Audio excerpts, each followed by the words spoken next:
Hi friends, welcome to my channel. గాలి జనార్దన్ రెడ్డి తన కూతురి పెళ్లి అంగరంగ వైభవంగా జరిపించి వార్తల్లో నిలిచాడు. ఇందుకు ప్రధాన కారణం నోట్ల రద్దు తర్వాత కూడా వేల కోట్ల రూపాయలు వైట్ మనీతో పెళ్లి జరిపించడం. అయితే ఈ వైట్ మనీ వెనకాల పెద్ద కథ నడిచిందని, నల్లధనాన్ని తెల్లధనంగా మార్చుకొని వందల కోట్ల రూపాయలతో కూతురు పెళ్లి జరిపించారని తెలుస్తుంది. అందుకు తాజాగా జరిగిన ఒక వ్యక్తి ఆత్మహత్య సాక్ష్యంగా నిలుస్తుంది. బళ్ళారికి చెందిన భీమానాయక్ అనే ల్యాండ్ రిజిస్ట్రేషన్ అధికారి వద్ద డ్రైవర్‌గా పనిచేస్తున్న రమేష్ గౌడ్ అనే వ్యక్తి ఆత్మహత్య చేసుకున్నాడు. తన ఆత్మహత్యకు గల కారణాలను వివరిస్తూ ఓ లేఖ కూడా రాశాడు. అయితే అందులో మైనింగ్ కింగ్ గాలి జనార్దన్ రెడ్డి ప్రస్తావన కూడా ఉంది.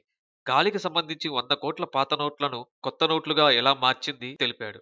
గాలి ముఠా సభ్యులు భీమానాయక్ వద్ద నోట్లు మార్చుకున్నట్లుగా, అందుకు తాను మధ్యవర్తిగా పనిచేసినట్లు తెలిపాడు. ఇందుకు గాను 20% కమిషన్ రెవెన్యూ అధికారి భీమానాయక్‌కు ముట్టింది. అయితే ఈ కొత్త నోట్లలో కొన్ని తక్కువగా వచ్చినట్లు, వాటిని తీసుకురావాలంటూ గాలిమూట రమేష్ గౌడ్‌ను ఒత్తిడి చేసింది.